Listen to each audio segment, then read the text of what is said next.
Kenalkan,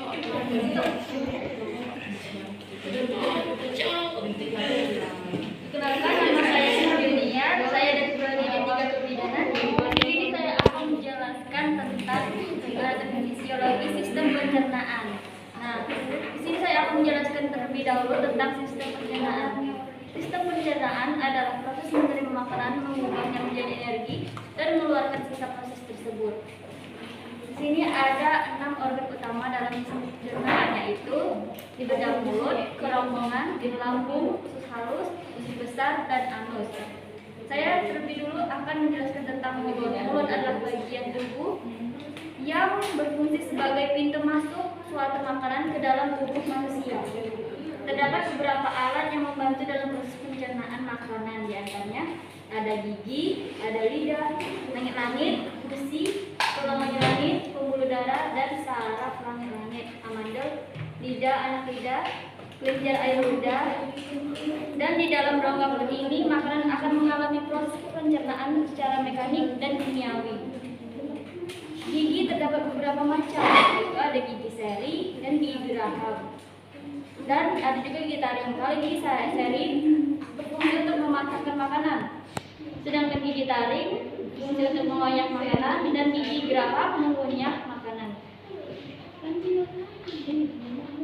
Fungsi lidah itu makanan dan mulut untuk mengenali rasa pada makanan, sedangkan air liur untuk membuat makanan lebih mudah untuk ditelan. Nah, di dalam mulut ini terjadi 2 pencernaan, mekanisme dengan gigi dan lidah, dan kedua yaitu kimiawi dengan ludah yang mengandung enzim piatril atau amilase untuk mengubah amilum karbohidrat menjadi maltosa monosakarida. Lalu setelah dari mulut, makanan akan berpindah ke kerongkongan atau esofagus. Kerongkongan atau esofagus adalah penghubung antara mulut dan lambung. Fungsinya membawa makanan dari mulut ke lambung dengan cara menggerakkan plastik.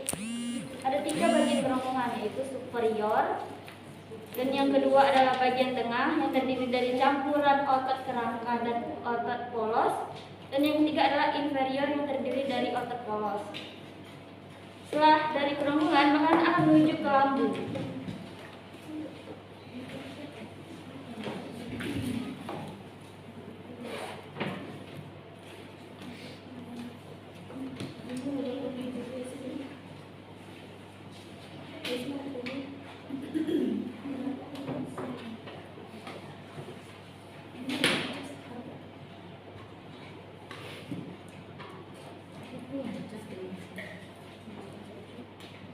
Nah, di sini ada lambung.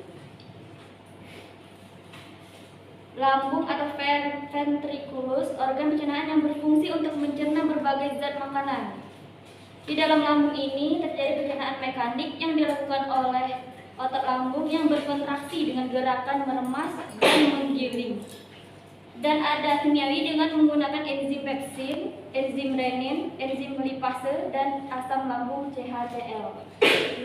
Nah, lambung ini terdiri dari 3 bagian, yaitu ada bagian kardiak, ada bagian fundus, dan ada bagian pilorus. Kalau bagian kardiak ini terletak di bagian atasnya.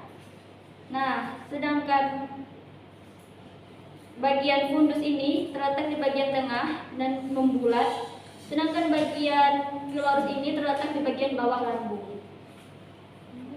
Lalu setelah dari lambung, makanan dibawa ke usus halus atau yang disebut intestium, yang merupakan tempat penyerapan sehari makanan dan juga sebagai tempat terjadinya proses pencernaan yang paling panjang. Usus halus terdapat duodenum atau usus 12 jari, lalu jejunum yaitu usus kosong, dan ileum yaitu usus penyerapan. Nah, setelah dari usus halus ini, makanan yang tidak dicerna oleh organ usus halus maka akan menuju ke usus besar.